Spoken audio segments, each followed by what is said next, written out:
Boa tarde, Renata. Nós somos acadêmicos do curso de Psicologia da Unicesumar. Viemos aqui hoje para conhecer um pouco da realidade do psicólogo e também dos tipos de tratamento que vocês realizam aqui na penitenciária. Bom, boa tarde. Meu nome é Ana Luísa e eu acho que a nossa primeira pergunta, nossa primeira dúvida é quais são os principais transtornos mentais que são mais comuns entre os detentos e, se diagnosticado, como é feito o tratamento aqui? Certo. Transtorno mental propriamente em termos de DSM e critérios que definam o transtorno mental, a gente vê pouco.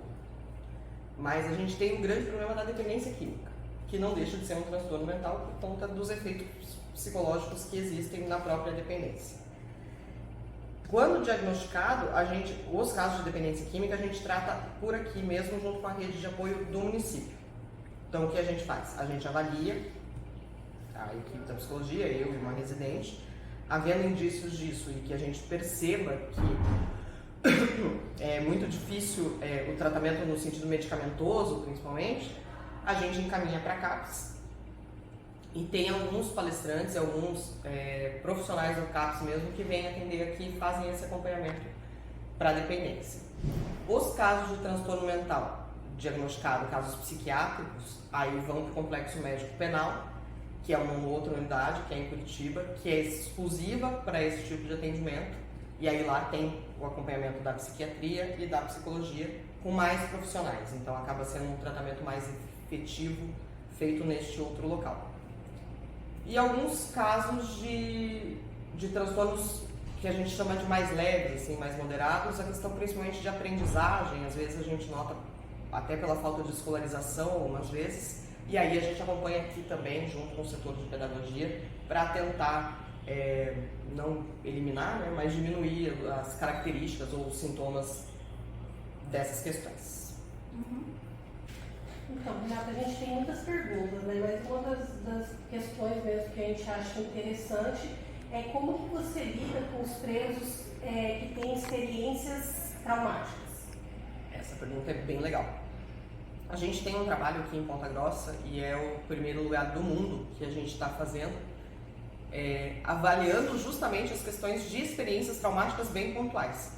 Muitas vezes o ofensor ou aquele que comete violência, ele tem um histórico de agressão contra si, de traumas contra si muito grandes. A gente tem avaliado isso e a gente está trabalhando especificamente com esse público ultimamente para tentar eliminar esses sintomas e esses traumas ou diminuí-los, porque o trauma, o que acontece?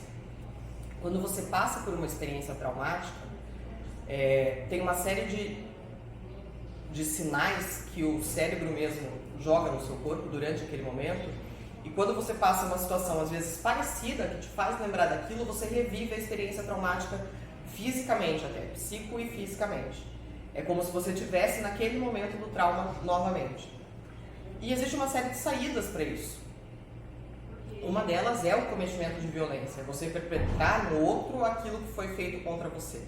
Então a gente tem trabalhado muito com essa questão das experiências traumáticas para que o corpo ressignifique essas experiências, o cérebro ressignifique essas experiências e que a saída deixe de ser então a agressividade ou a ofensa, enfim, a integridade de outras pessoas, para principalmente os casos de agressividade, a agressividade que a gente chama de agressividade apetitiva, que são condutas violentas reiteradas, para que isso seja eliminado da vida desse sujeito e que ele volte então para aquilo que é tido como normal, para a linha comum, sem que o trauma volte a ficar aparecendo na vida cotidiana.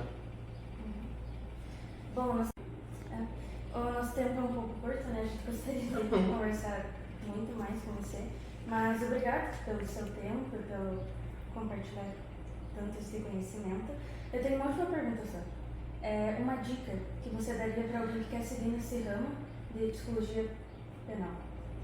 A psicologia jurídica ela é muito vasta também, mas pensar, a grande questão a dedicação é estudo mesmo, não tem.